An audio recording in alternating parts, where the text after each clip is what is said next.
Hello, my name is Bené Wilson. I am the editor of alldigitocracy.org, and I'm also on the board of the Online News Association and the National Association of Black Journalists. And I want to thank you all for joining us tonight for this Google Hangout on the JSK Journalism Fellowships. We're going to have time for your questions. This is being live tweeted, and we are recording it. So first, I'd like to introduce Jim Bettinger, and Jim is the director of the program. Go ahead, Jim. Thanks, Bené, and welcome to everyone. And we hope that we answer all your questions tonight. And I wanted to mention that in addition to being live tweeted and recorded, that we're going to make a transcript, have a transcript of the conversation, and it'll be posted on our website and probably on All Digitocracy and everywhere else, so that people who couldn't join us will actually have a chance to refer to it. We are a fellowship program that focuses on journalism innovation, entrepreneurship, and leadership. We bring about 20 journalists and journalism entrepreneurs each year to Stanford, and they spend the year working on a journalism challenge, something that they've identified as an opportunity they want to exploit, an obstacle to be overcome, a problem to be solved. We think that we are changing journalism for the better. We're making sure that that our fellows are journalism change agents. So, with that, I'll turn it back over to you. Okay, thank you, Jim. I'm going to have the fellows briefly introduce themselves, and then we'll get right to your questions and answers. So we'll start with Yvonne Lau. Hi, my name is Yvonne Liao. I'm currently a senior Snapchat editor at Vox.com, and I was the class of 2014 to 2015. And Sarah? Hi, I'm Sarah Alvarez, and I'm a public radio producer and reporter from Michigan, and yeah, happy to be here. And last but not least, Latoya. Hi, I'm Latoya Peterson. I'm Knight Fellow 2013. I am currently the editor-at-large over special projects at Fusion, and the Knight Fellowship was awesome, which is why I keep coming back to this hangout. Thank you all again for joining us. The first question I wanted to ask is, how did you all first learn about the Knight Fellowship? For me, it was my dear mentor, Dory Maynard, who unfortunately passed earlier this year. She was instrumental in getting me to apply for the Knight Fellowship. I didn't think that kind of fellowship was for me. I had a very non-traditional journalism background. I didn't even know if I could call myself a journalist. It ended up being my personal essay, if I'm a journalist or not. But Dory just insisted that this was something I needed to check out. It was something that was transformational. It was something that would really kickstart my career, and she felt like they would get as much out of it as I would get out of it. I don't know for what reason. But I applied, and the rest is kind of history. Yeah, I actually heard about it a few years before I had applied and felt that I just didn't have enough experience under my belt to actually apply. And then I think the year I actually did end up applying, I was at ONA, ended up going to a night mixer and talking to some current and previous fellows who were just really, really encouraging. And I think it was from their support throughout the application process and their encouragement that really pushed me to just finally give it a shot. And I'm so glad I did. I found out about it from a former fellow, Andrew Haig, and then, but I worked in Ann Arbor, and so there's another night program that is there, and so I would always meet a lot of their night fellows, but I decided that I wanted to apply for this program because there were some people here at Stanford that I really wanted to work with, and so that's how I found out about it, and that's why I decided to apply. And Latoya, you kind of touched on this, and I would like everyone to answer this question, but you know, the common phrase that I know that I've heard a lot of people say is, I'm not sure if I should apply. And I wanted to ask you in particular, and everyone else too, what do you say to people who know that you've been through this program and ask you that and say that phrase? What do you say to them? A lot of times I just tell them that's your own fear and insecurity talking, right? You shouldn't apply to this program if you're looking kind of for just a vacation that somebody subsidizes, and you shouldn't apply for this program if you don't have big ideas, right? I think that's the thing that kind of distinguishes the Knight Fellowships at Stanford, these large ideas, this transformative idea around what journalism could be. and the future of journalism, right? If you just kind of want to chill back and do a research project, there's other fellowships for that. But if you fit that kind of interesting and there's like this problem in your heart that you feel like you just want to spend a little bit more time on, or there's something that really bothers you about media, there's something that you really feel like you could change, this is the fellowship. Yeah, I mean, I think LaToya summed it up really nicely, and Jim also commented on that too. Is just this is something catered to journalism entrepreneurs. So I think like when I talk to a lot of folks, it's people asking yourself, are you a self-starter? Do you have that mentality where you're very resourceful and you really just want to like create things and build things from scratch? And yeah, it starts with that itch of an idea. And if you have those things, even if you don't think you have the ideas clearly, but that's been kind of your career for a long time, I would definitely encourage people to apply, because you just really never know. I mean, speaking from personal experience, I was really intimidated to apply in the beginning because I wasn't quite sure if I fit, had enough experience, like just had enough years of experience under my belt to actually to actually qualify. And I think it speaks to how open the fellowship program is, and looking for qualified candidates, but also looking to change like what they're looking for too, and be open to the diversity of candidates that's coming out of an evolving journalism industry. Yeah, I didn't have a lot. I had another career before I was a journalist. I was an attorney, so I didn't have. I think I, had barely 5 years, and that was kind of like a stretch if I included like my internship and stuff. So I felt like I wasn't sure if I had enough experience either. But I knew that I should apply because I knew, like, okay, I have a lot of ideas, and if I only had the time to work on them, I think I could make it work. And so I think for people who know I could really do something, I just don't quite have the resources or the time to do it right now, this is a perfect opportunity for that. And I agree with everything that everybody else has said. Can I just say a couple of things, because I agree with what has been said, and we really are looking for a broad range of people. We have had software systems architects, we have had lawyers, we have had game animators, we have had college journalism professors, and our thought is that the solutions for journalism can't come only from people who have been traditional journalists. That the opportunities are too enormous, the challenges are too great. And I want to say also that we focus on entrepreneurship, but we don't mean by that starting a business. We think of that as seeing an opportunity and taking a chance to create something new. Okay. Jim, I have a question here that was submitted, and it's kind of along these lines. Stephanie wants to know if there are any age restrictions on this fellowship. I mean, is there such thing as too old for applying for this fellowship? We don't have any age restrictions. We look for we look for the ability of people to be effective after the fellowship as journalism change agents. We used to have, I think it was a minimum of 7 years experience. We don't have that really anymore. We've had very young fellows. I believe that Yvonne was one of our youngest, and then we've had fellows in their 50s. We care more about what we think the person can accomplish, what kind of a change agent they can be, than with how old or how young they are. Okay, thank you. I hope that answered your question, Stephanie. I wanted to ask if the fellows could kind of briefly talk about the projects that, well, Sarah, the one that you're working on now, and Yvonne and LaToya, what you worked on while you were doing your fellowships. Sure. So I'm working on filling information gaps for low-income news consumers. There's an economist here who's also in charge of the journalism school named James Hamilton, and he studies this, and that's one reason I was so excited to come here.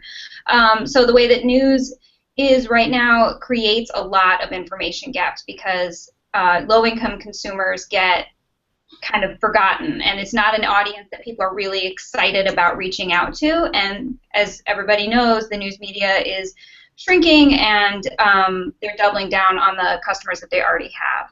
So I'm really looking into how we can serve these consumers and respect these consumers as people who have real information needs and who really want those needs met by news media. My project actually kind of pivoted in the beginning. It started out with digital news archives. I was really interested to see whether or not news organizations could take advantage of the historical archives that they were sitting on and actually it's unstructured data and see if they could structure it and be able to search through it more efficiently and make smarter editorial decisions. I kind of changed midway and actually started really thinking broadly about how people were communicating, and that kind of pointed me towards messaging. And so I spent the rest of my Knight Fellowship experience really narrowing in on how news could be delivered through messaging platforms. Cool. I think mine was interesting. Like, it's a blend of the ideas that Sarah and Yvonne were talking about. It started out as an SMS messaging project, right? Nice. That's the thing that I pitched because of low-income community information needs and how at the time everybody was all about news apps. And I was like, well, there's a lot of people that don't use apps, like, let's figure it out. And after I got to Stanford and I started really thinking about like transformative design and taking a lot of those classes, thinking about it, I started going, well, why do you need a device at all? And so I ended up, my final project ended up being more on the possibilities of mobile and thinking about mobile beyond devices in terms of information communities' information needs. Very cool. Well, we've got another interesting question here. Kim says she has many interests in special project and challenge ideas, but she's having trouble deciding which one to submit for her application. Do you guys have any tips on what she can do to make her application stand out and kind of help her filter through everything that she's trying to figure out? I think it helps picking the idea you're most excited about. Like the one that you're able to talk to and describe to your friend about, and yeah, pure excitement. Because I think, at least in the beginning of your fellowship, you are going to spend some time kind of delving into it and pursuing it and seeing what's there. So, yeah, I would just follow the excitement. I think I would write down every single one of your ideas, right? Just put them literally down on a piece of paper or on some Post-its. We love Post-its at Stanford. We can't help ourselves. Put them on some Post-its, right? And then sit with them for a little while. I did this when I was like sketching out my documentary series, right? I ended up putting all the ideas I had on the wall and looking, and the places where the biggest ideas were clustered became episodes, right? And then for you, in terms of like thinking through your project, the ideas where you have kind of the most things firing off, or where you see like two things that naturally overlap, there's something for me about putting it down and then looking at it in a different format that really helps me clarify like what I'm looking for and what I want to do. Yeah, I'd also say, like, is there some kind of through line with all those things? Like, why do you have all those ideas? Are they similar? Is there something similar about them? That's just like what you were just saying. Yeah, and then so maybe if you're not ready to narrow, maybe you can go to that bigger idea that that these other ideas are really all about. Jim, I think this is a question for you. Deborah said that she applied for the fellowship last year and she's going to apply again this year, and she wants to know if she should submit the same thing that she submitted last year or something new. Well, only she can make that decision, but one of the things that we would advise people who are applying again, we do get a number of people who apply again, and we almost every year have somebody who was an unsuccessful previous applicant. We think that it would be a poor journalism program that didn't reward perseverance. So we like repeat applicants. Is to think about how to try and grapple with how your thinking has changed about this challenge over the year, and to think of it as something that's alive, and if there's new things that have happened in the field or you've learned some new things, to take that into account. I think can I add really quick on what Jim said? There was a fellow that I knew who was applying, and she got rejected the first round, and then she sent her application to me, and I read it because I knew her and I knew her work, and I was like, yo, like you're totally presenting yourself badly in this, right? You're kind of pitching a product like you would pitch to an accelerator and not like an idea. And then she got in the second time that she applied.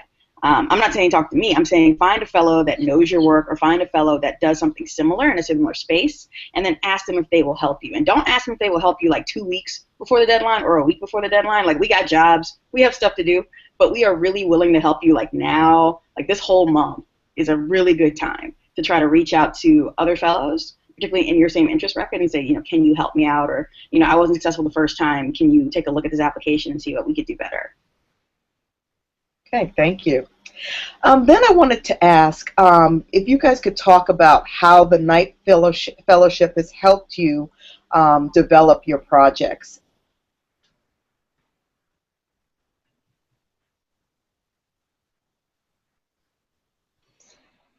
I would say that Stanford, or being at Stanford, um, is an incredible resource. Like, Laura can talk about it, but you are exposed to so many incredibly smart, talented people, and I think Stanford itself cultivates an environment that's very research focused, as well as very experimental. I think that's a testament to just being in Silicon Valley, and so the people here are very open to ideas, and I think being in that environment, you don't even realize how much it affects the way you are open to your own ideas and how you pursue your ideas. So I would say being in the environment is definitely one thing.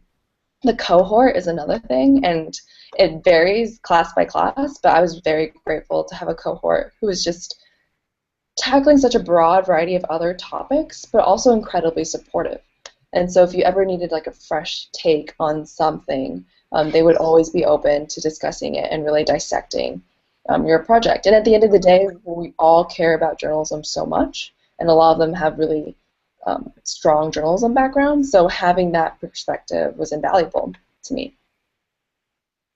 I think, to co-sign what Yvonne's saying, the biggest thing for me, and I think I'm the furthest out now in this, yeah, that's right, I'm the furthest out from the Knight Fellowship. And the thing that has stayed consistent is the cohort, right? And the people at the Knight Fellowship too. I can always call Mike or Mary Beth or Dawn or Jim or whatever and get awesome advice, or Pam, and get the advice that I need for whatever I'm going through. They coached me really hard when I was thinking about leaving Al Jazeera. They coached me again when I was thinking about if Fusion was right for me. You never stop being a fellow. You're always a fellow. And then in terms of my fellows, like, just the fact that, one, I have a network of amazing, smart people from around the world. Literally, one of my good friends and boss went to France, is staying in Paris, and I introduced her to my Knight cohort fellow, Marie. And I was like, you guys should hook up while you guys are here, because you would really hit it off. But just knowing, like, just that knowledge bank, and just the sheer amount of people that just have your back is amazing. In everything from salary negotiations to what it's really like to work at this company, to incubating new ideas, to like working through like prototype grants and stuff like that. It's the cohort and the people that they combine. I mean, I could talk about all the other awesome stuff that's at Stanford, all the really amazing classes you take, and the enrichments that they give you, the negotiation practice, the speaking practice, that speech coach lady that I had that helped me, really like hone my radio voice and figure out how to kind of move to the next level on that. Those are all awesome, but I think your cohort, the people that you're with, is really what makes it. Yeah, I mean, I think in my cohort, and it's like it's amazing people, and they're super supportive of everybody's work. It's really cool. One of our fellows gave a talk yesterday, and like, we were all there, and everybody, some people had to come late, some people had to come early, but everybody wanted to hear him talk about his work to this group of other interested people. And I know that was like a big deal for him, and I think it was a big deal for all of us too, because like, we know that that's how we all approach each other's work. So that is super helpful. And then having the time and the space is amazing. And you can really find people who are in your same interest area. I think it's worth it to look ahead of time and see if there are people here who you're really excited about working with, and maybe even to reach out to them to see if they're willing to work with you. That's something that I did before I applied, and that made me feel a lot more confident too, and I think it made it fast for me to get my project off the ground with his help this year. Thank you. We have another question, and actually I'm going to add a little to this because this came in some emails that I got too. There's a question from Sabria who says, do you continue working in your current job while you participate, or do you focus entirely on your project? And then she also asked, and how do you convince your company it's valuable if you do have to be away? And then another part of the question is, if you do quit your job, how does the Knight Fellowship work with you after you finish your fellowship to help you find that next job? I know that's a lot, but... Well, I'm going to have Jim answer the first part of this. Right? After I came through. And so there are different rules for different people now. So we can go ahead and talk about that for a minute, and then I can weigh in on the Life After Stanford panel. So basically, what we do want people to separate from their regular life as much as possible. And for years, we had an absolute ban on doing any sort of outside work during the fellowship. We also look out at the current landscape and see that there's a reality that it's hard, particularly for founders or proprietors of innovative new sites, to separate completely. So we're experimenting with people staying more in touch with their enterprises. We're also, and this is sort of an answer to how convincing your company that it's worthwhile, we're particularly open to people who come not only with their news organization or their company's endorsement, but maybe to work on something that will be something their news organization is wrestling with, whether it be mobile or whatever it might be. And we really want to be relevant to what's going on right now. So I think that's a way of saying, I know it's a way of saying that that we try to be flexible so that people can be effective. We also know that if somebody comes to Stanford and spends all their time working on their enterprise back where they came from, they really won't have had a chance to partake of the fellowship. Yeah, I'll add to that too, because as much as I get on Jim about changing the rules, they were kind of right. Change the rules all the time. They were kind of right. Like in the beginning of the fellowship, I had a lot of engagements because I was coming from freelancing. And I had a freelance life that was very busy, and I was pre-booked for a lot of things. And so I remember I spent the first quarter of my fellowship really like fulfilling those obligations. And a lot of time, I stayed for the first month and just made sure I was there. And then I had to keep flying back and forth, so much so that some of my cohort fellows started joking that my other job's at the airport. It was just, I was always gone. But that also kind of prevented me from bonding as deeply as I think some of the other fellows did. And that was a big detriment. It was different. I ended up catching up, particularly toward the mid-year, but it was a different thing. And Stanford is a place that you really want to be present. You don't want to have things pulling you away all the time. That's the other reason why they don't let you live in other areas, particularly if you're coming from another type of geographic region. There are other parts of San Francisco that you might want to live in, and they kind of really want you to stay in the Palo Alto, Menlo Park, the area that's close and around Stanford. Dawn lives in Redwood City, and I think it's as far out as they kind of want you to go. And the big part of that is to be present on campus so that you're not commuting, so that you're not trying to juggle other things. Because for fellows who were commuting from San Jose or from Oakland, they also weren't present. And so the being present is a big deal. In terms of help finding a job afterward, the thing I always say is that I don't know if you'll want a job afterward. It's a very big transformational shift, right? Knight Fellows, luckily, are in demand. This is a big boost. And if your job can't see that this is an investment in you, this might not be the right job for you, right? Economic realities are what they are. And maybe this isn't the year if you feel like you can't leave. But at the same time, this is an investment in you as a person, in you as an employee, as you as an innovator, as you as a journalism leader, right? And if your company can't support that, it's probably unlikely that you're going to be able to come back full of all of the great ideas that you're going to foment here, all of the things that you want to do, all the collaborations you want to do, and find good traction. A lot of people came back from my year in particular really frustrated with their jobs. We had that post-night depression that they talk about a little bit in the Life After Stanford panel, where you get back to the actual world where people are actually, no, we don't want to do this. We don't care if this is innovative. And we're going to do it the same way we're doing it, even if it's losing us money. And you're just okay, this is where we are. But that's the reason why they have the Life After Stanford panel, so you can start trying to figure things out. And I think of my cohort, only half went back to their jobs. The other half have been trying to strike out on their own and do their own thing in varying levels. Some of them have been very successful, some of them kind of like, making it. But I think half of us decided not to go back. And for me, the night fellowship was a huge boost because I didn't actually graduate from college.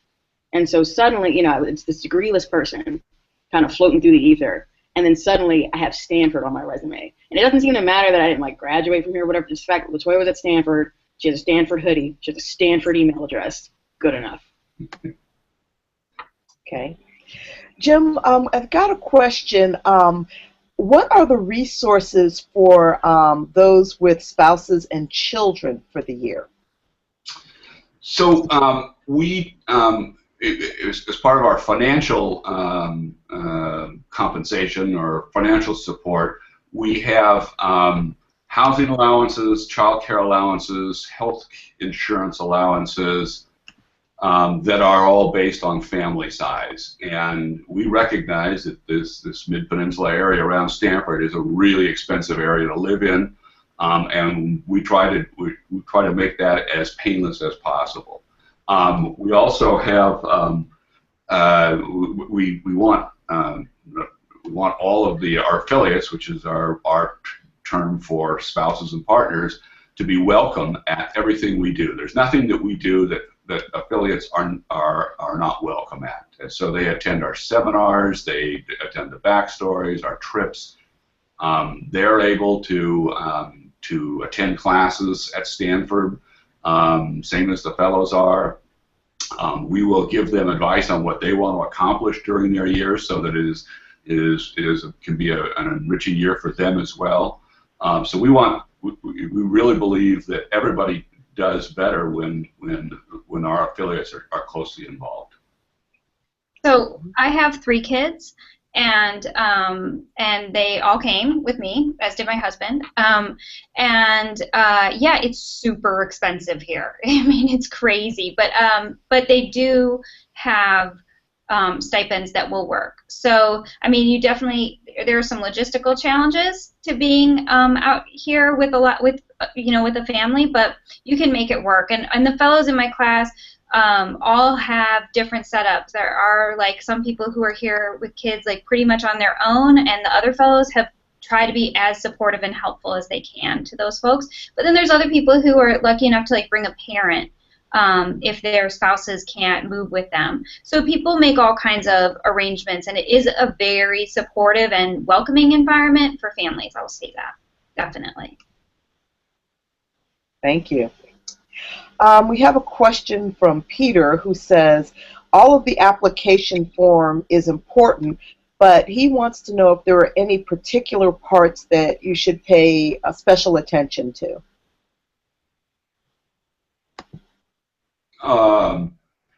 So let me answer that. There isn't one part that we sort of privilege over the others. We think of the application as helping us get to know the person and how they would use the year at Stanford and what they want to accomplish afterwards. And so the journalism challenge is important, so is the journalistic autobiography, so are the recommendations, so is the work samples. It's all, I would say we consider it sort of holistically. We don't go through and give a score for each section. The important thing, I think the most important thing from our perspective is to be authentic. And not try to figure out what we want, but to propose what you want to do. I've said this in other contexts. We have a lot more experience evaluating applications than most people have in actually writing them. So we are. I think we're pretty good. I think we're very good at being able to discern when people are being authentic, and we know that it's really that what they're proposing is really important to them. It's one of the, I think it was Yvonne who said that if you're trying to pick among ideas, pick the one you're most passionate about, and I totally agree with that. And I have a follow-up question here. Julie would like to ask some advice on framing the challenge. She said that LaToya mentioned framing it right and not pitching it as an idea, pitching it as an idea, but not as if you were pitching for an accelerator. She wanted to ask for a little more explanation on that. Okay. Well, I'm not the official night selector. I should say that right now. It's Jim, right? Like, I have my opinions that are very strong, but I am not actually on the selection committee. That would be Jim and Don and the other readers and Pam and whoever else they put. It's like 10 people each year, right, Jim? Actually, by the time we get to the final phrase, every finalist has been evaluated by 14 different people. 14 people now. Ooh, see? Serious. But the reason I flagged this person's application was because I felt like she was writing it for a startup accelerator. It was very much, this is how journalism organizations will make money with this product, right? And I was like, why are you pitching a product to JSK Stanford? All right, if you want to develop a product and put it to market, there's accelerator programs for that, like Stanford X, all right, that you could apply to if you were a student, or there's other ones. But I was like, this isn't that kind of vibe. And so that, Chris, it's not like there's one recipe of what to say to make yourself successful, right? That comes from you. It's your idea. It's how you implement it. Some people, like Kirk from my year, yeah, he totally pitched kind of a product. He made an advertising platform. But it was the problem he was trying to solve that I think spoke much louder than him trying to give a product pitch. You know what I'm saying? Like it's a little bit nuanced, but it's more, what is the motivation that you have for wanting to solve this problem, and not necessarily like, this is going to make money back or this is what's going to happen. Like in business, it's very results oriented. Here, it's a little bit more like, let's hear your thinking, let's hear your process, let's see what you're trying to solve for, and then that's what they evaluate you on. We have another question. Actually, I'm going to throw in my own question here. I wanted to ask all of you, what would you say was the highlight of your stay at Stanford? So many. I'll say, wow, I would say there are definitely, like, the entire year is very easily one giant highlight, but my personal favorites were literally just like the quiet moments, I would say, like the one-on-one conversations that you have with your members of your cohort, staying up really late, working on a project in the hub, and just like toiling away, or the debates that you have about the state of journalism or the future of, and getting in really heated, passionate discussions about it, and then learning something from it. Like, they're all very, it's always down to those moments where you just like learn something about yourself and other people that I find that I really value the most. And the Stanford experience cultivates that. Like, it allows you to have the time, allows you to have the resources, allows you to meet these people in a really intimate way over the course of 10 months to create those experiences. Yeah, I mean, I'm still so new to this experience, so but so far, I think the highlight is just being able to be so in charge of yourself, right? Like, that's such a luxury, especially when like, most of us have jobs where they're really demanding and we're doing a lot of different things, right? To just kind of be 100% in charge of how you spend your time and what you want to focus on and what you want to pursue is really amazing. And like you said, like, just taking the minute to be like, you know, I just did that because I wanted to, and I feel like I got something out of it. Yeah, it's amazing, and it is really, and there's great people here, and you have like really meaningful, not just meaningful relationships, but really meaningful interactions with people. And I know that those will continue to be important throughout the year and even further. I think for me, the night fellowship was so full of twists and turns in my personal life. I ended up getting married, and I got pregnant while I was out here, and there's like a whole bunch of stuff, in addition to like actually doing a project and having all those things happen. And so I think my favorite memories are all just around that luxury of spending time doing something that you love and being able to dedicate all of your time toward it, and being in this environment that's very supportive of that, right? Everything is just jokes and awesome dim sum and watching your co-fellows yell at Condoleezza Rice like we're going to get a new answer. it's been like 10 years. Like there's so many amazing memories that you make with people that just can't be replicated. It's weird because I want to say like the Liberation Tech group because they were awesome, and like, you know, all the cool stuff that I did at Stanford, or like the D School lab, or like trying to get groceries in front of a freaking self-driving car before it was like a thing. That was so annoying. But really, it's the memories that stand out the strongest are literally just kind of hanging with the cohort, sitting in the sunshine, talking to people. I have another question. The person wants to know how they narrowed down which work samples to submit. So if you guys could talk a little bit about how you decided what work samples you would include in your applications.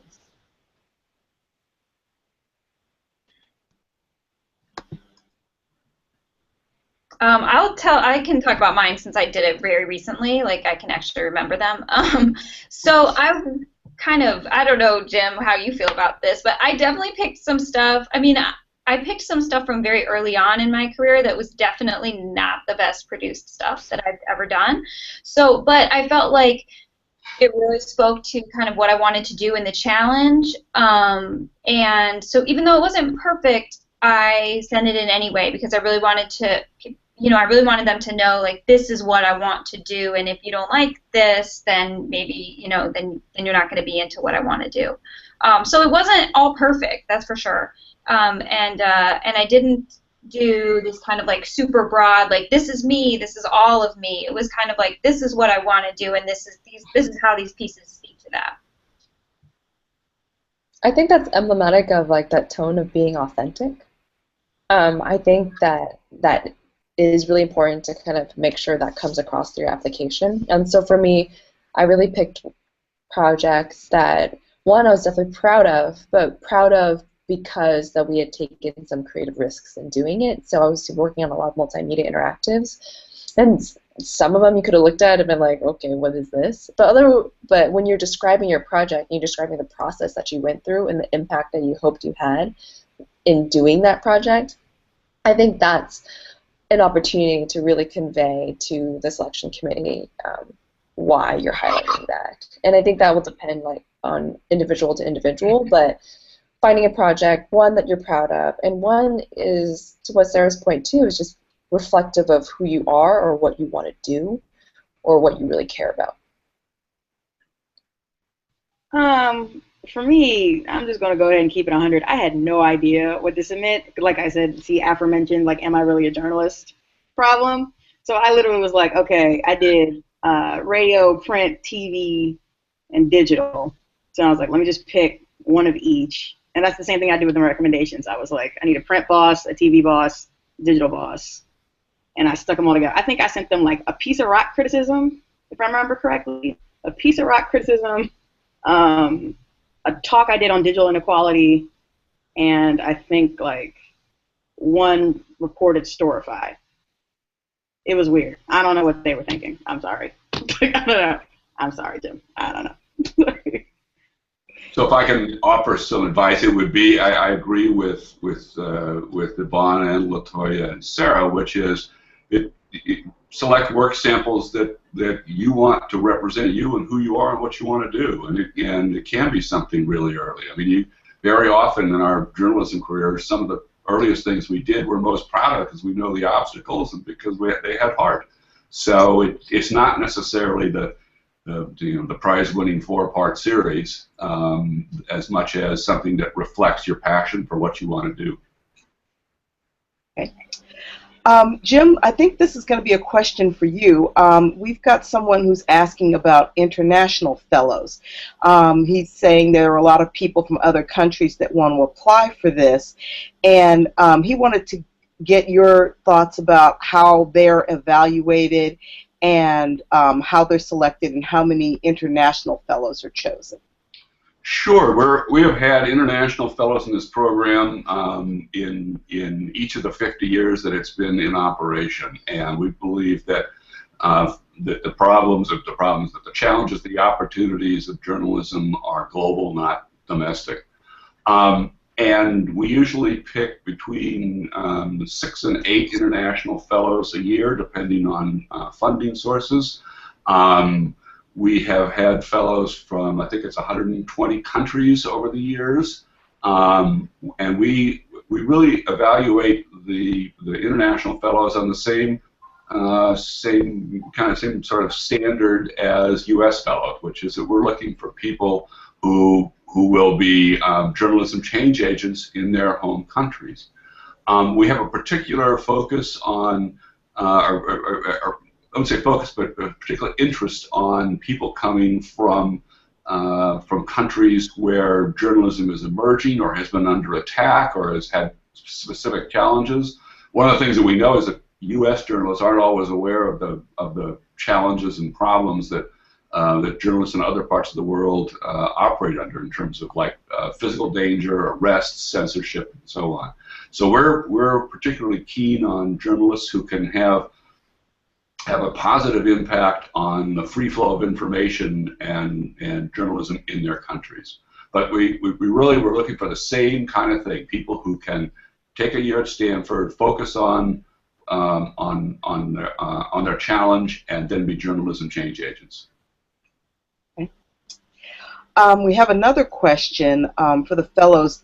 The question is, how did you choose the person or people that you wanted to write your recommendations? So I'll start. That was really easy for me. I chose people who knew me the best. They just know me the longest. They had seen me go through many ups and downs and could definitely speak to it. One was a former colleague at the AP who tried working on a startup with that totally failed, and but we had stayed in touch, and he was definitely a very close colleague and friend. Another one was also more of a mentor who I had met through AJA and had also seen me try, and he also knew me when I was trying to work on that startup, and so they'd known me all for quite a few years. And then one was one of my supervisors at Project Thunderdome, which is where I was before I joined the fellowship. Yeah, I did kind of the same thing. I also thought, well, and I was employed when I did this, so my supervisor needed to write one. And then I picked a colleague who I collaborated with really closely, really often, because I feel like that's one of my strengths, is I'm a good collaborator, and I knew she would talk about that. And then I picked somebody who I didn't have that close of a relationship with, but we'd worked on a couple of different projects together across across publications, and he was one of the kind of first people who I talked to about what I wanted to do and why I wanted to do it.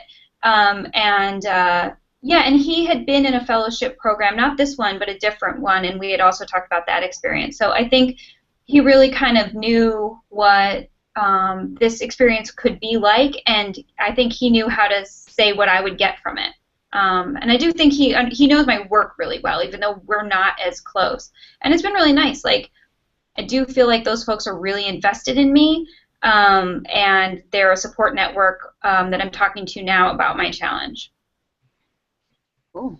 I mentioned this in one of my last responses, but essentially I picked somebody from each space that I worked in. Somebody who I felt knew my work and could represent it well, but also just to kind of show that range of like, oh, she does this, she does this, she does this. Okay.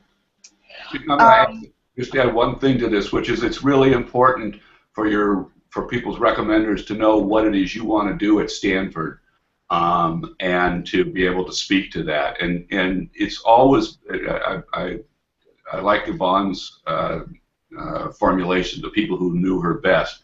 I have seen over the years letters of recommendation from people with big names, celebrities who didn't really know the person that they were recommending that well, and it really doesn't work to your advantage. We have a question. Diego asks, he said, I noticed many of the research challenges from previous years are pretty narrow in focus, and he's concerned that his may be a little too broad. Can you guys give him some advice about how he can kind of narrow his topic, make it a little more relevant and appealing?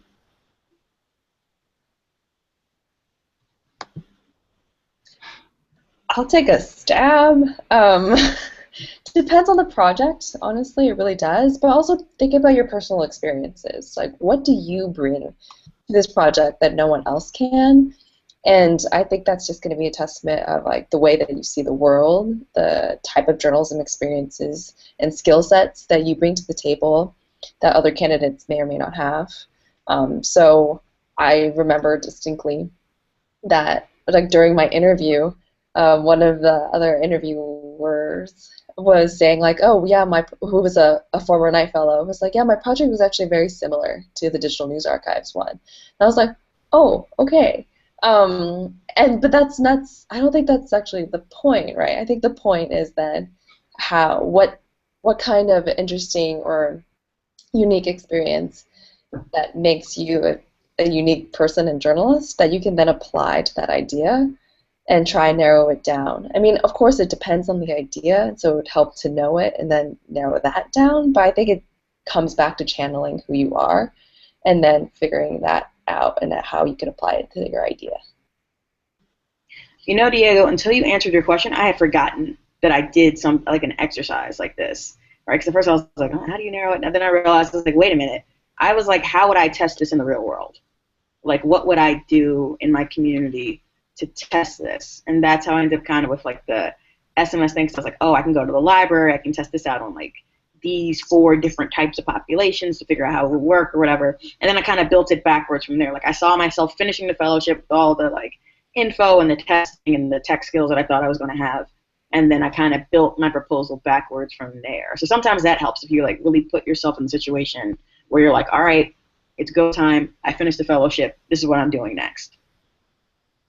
I think some of the fellows that are in my class have really broad challenges, and I think and I don't necessarily, it doesn't seem like a problem. I mean, they got in and they're working on it. So the question is like, why is it broad? Is it broad because you're unfocused, or is it broad because it's like a big problem and it's like overarching, you know? And in that case, it might not be a bad thing for it to be broad as long as you feel like you could get something out of it, and so could the profession if you tackled part of that.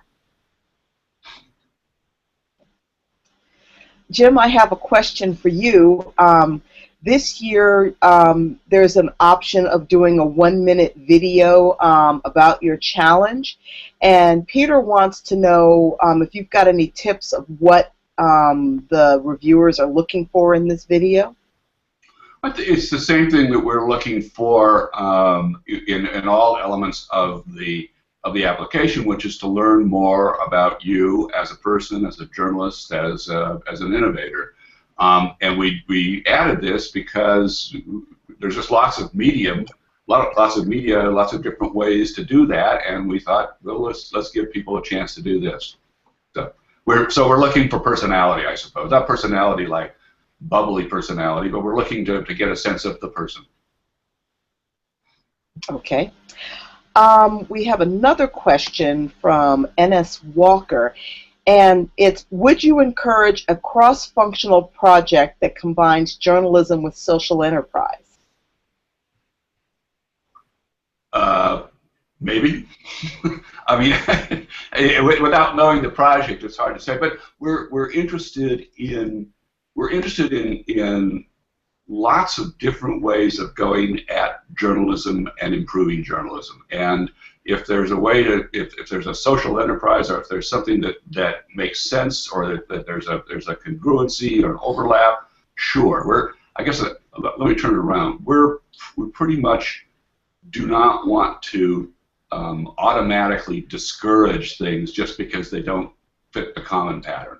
So we try to be open to all kinds of ways of approaching the challenges. And I will say that we refer to this as not as a project but as a challenge, and we think of it as one of the things we advise people is not to be too quick to come to get the answer before you've asked the right questions. Okay. The next question, this is going to be for Yvonne and LaToya. The question is, how have you kind of used the things that you learned at Stanford in your current jobs? I use a lot of the stuff that I learned at Stanford every single day. I use a lot of the connections that I made at Stanford every single day. The stuff I learned about design thinking has been invaluable. It totally changed how I looked at how I solve problems. And like I said, first thing I do now is reach for some freaking Post-it notes. By the end of the year, you're like, Post-it notes. I will never touch another Post-it note. But that's a lie, because you're going to go right back to it as soon as you need to start brainstorming something out. And in terms of just like thinking much bigger about the scope of something I can build, I think that was the biggest thing that changed, because Stanford is such a transformational place. The Knight Fellowships encourages you to be transformative in your thinking. And so a lot of times, like, small solutions, okay, that's neat and that's interesting in package, we can do that. But like, what is the next logical step? What is the big step? What is the grand thing that I feel like I can't do? And then figure that out. In terms of specific things, like classes, I took a class on nonprofit management. That's at the GSB. It's a very competitive class, and it's hardcore. It was like, people think nonprofits are all about not having money. Nonprofits make billions and billions of dollars a year. And how do you run these things that are about statistics and logistics and strategy and changing political environments? It was one of the best classes I took. And I kept all of the case studies from that class, and I still go back and look at them. It changed how I looked at how my church operates. It changed how I look at, how I can run something. It changed how I look at loyalty, right? All of that was kind of really challenged in that class. The other thing I really enjoyed was I went to a graduate level seminar called Cities in the Global Imagination, about gentrification, right? And just that kind of like, I had never, number one, like I said, I dropped out of school, so I'd never gone to this grad level, and much less to like that level where it's like 7 students and you guys are working out your dissertation. But it was so fascinating because it was literally like a literature review, right? You kind of get a book and then you guys discuss it, you write it, you get the things, you build on it to the next one, the next one, the next one, and then you build onto your independent project. And it taught me a different way of thinking about and presenting the information and making a case and an argument in a way that even like litigation training hadn't taught me before. Yeah. I would definitely do that too. A lot of the classes go easily. Just being able to think about users first when you're trying to develop any type of products in journalism or any type of project when you're creating something for users. I think D-School really like hammers that in. I worked on a messaging project, so right now I'm working on Snapchat at Box, which is a messaging platform. So that is literally my day-to-day evolution of the Knight Fellowship. I can't stop talking about the cohort, same with LaToya, because I think those connections will just like carry you through the ups and downs of whatever you do next. If we're talking about other types of classes too, I took improv, which was a great class at Stanford, and it just gives you a whole appreciation for what fun means and being able to think on your feet. The public speaking classes also just gave me another kind of confidence. And I would say, just to be short, but the entire fellowship experience gave me the confidence, I think, to lead my life in a very deliberate and proactive way that I'm incredibly grateful for.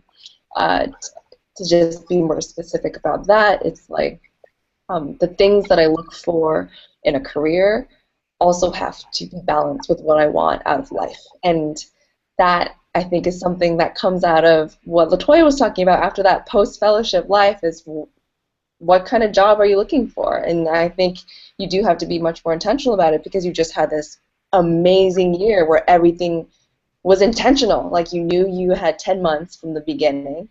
You knew you were in this cohort that was not going to last more than those 10 months. So you had to be very intentional. And it also just causes you to be intentional for the rest of like other things that you lead in life. At least that's what it's done for me. And I think every day that's how the fellowship has affected what I do now. I've got one more. Jim, this one's for you. We have someone who's asking, as an international fellow, if their work samples are in another language, how do you guys handle that? We actually ask that they be translated, at least in summary, so that we can evaluate them. And that's we realize that that can be a little bit of an obstacle, but otherwise there's really no way for us to evaluate them. So we do ask they be translated. And then the follow-up was, does the fellowship program help international students who have visa problems or issues? So we actually, the way the visas work for our international fellows is that Stanford requests them. Our fellows come in on I think it's a research scholar visa, and they have to be requested by Stanford. And we do this far enough in advance so that you have a chance to work those out. We do help with that, and just once you get that J1 visa, then the families can come in on what's called a J2 visa. So there's a sort of a bumbling way of saying that this is something that is taken care of as part of the regular process. Fellows do not have to get the visas on their own. Okay. And then I have a question for all of the fellows. And this is going to be our last question. What advice would you give to those who may or who want to apply for this fellowship? Do it. Just go for it. Like, why not? You know, you should do it. It's a great opportunity. And I think the application process in itself, even if you don't get in, is really helpful and really helps you kind of figure out what it is you want to do and what you care about and what the constraints are that you currently have. So do it. Sounds great, yeah. I think if you're considering it, there's a reason why you're considering it. And I think, like, from the very beginning of this call, Latoya said it's probably your own insecurities or your own concerns. It's not. Yeah, just take the plunge. The process will be worth it, and you never know what might happen. I think that once you get over your fear of applying, right, and all the reason you're talking yourself out of it, right? I try to talk myself out of it like 4 times, right? And I had enough accountability partners where they were like, Latoya, get it together. Like, you're going to turn that in. I'm going to make you sit here and turn that in. You're going to stop like talking yourself out of it. I think that the big payoff isn't necessarily in just getting in, right? I mean, that's a big part of it. But it's in creating the work document, like the other fellows have said. It's in going through this process. It's in, like Jim said earlier, perseverance, right? One of my favorite fellows, Attila, that was his 3rd time applying. And Attila had some serious chops. He was coming from Hungary. He had shut his government down through his radio show, and he still didn't get in twice. And he was like, literally, this is my last year. But he made it in my year because that's, you know, the way that God intended it to be, clearly. I had to meet TV and Attila. It worked out beautifully. So just, you know, learning to not give up, learning to see this possibility, and really going for your dreams. I feel like in journalism there's so much fear. And there's so much uncertainty, and there's so many people telling you to be grateful and to be quiet and to be smaller and to shrink, right? This is one of the ways in which you say, no, I'm not, because I want to grow and I want to shed light and I don't want to fear. I want to be hopeful. I want to be happy. I want to build. That's what this is. Preach. Oh, doorbell? No. I want to thank you all so much for doing this. This is the 4th year I've done it, and it's just always a pleasure. I always learn so much, and I know that this particular hangout has an effect. I've talked to people who said they really appreciate the advice that they get from it. And I would be remiss if I did not, again, thank Jim Bettinger for everything that he's done to kind of really promote diversity for this fellowship, because it's so important. And just to see what you guys are doing and what some of the other fellows, past fellows, are doing, it's just amazing. And Jim, I hope that, you know, you see that as part of your legacy and a testament to the good works that you've done. So I'm sorry, I hope I didn't embarrass you. No, thank you very much. I'm proud of what we've done. I'm proud of Latoya. I'm proud of Sarah. I'm proud of Yvonne. I'm proud of our fellows and the difference that they make. I'm proud it's all women of color this time. Mm. This is the best ad we have. I want to like screen grab it and be like, yeah, this is us. This happened. This happened. Well, again, thank you all so much. I really appreciate it. And everyone, just have a great evening. Yeah, thank you. All right. Apply, apply, apply, apply. Bye-bye.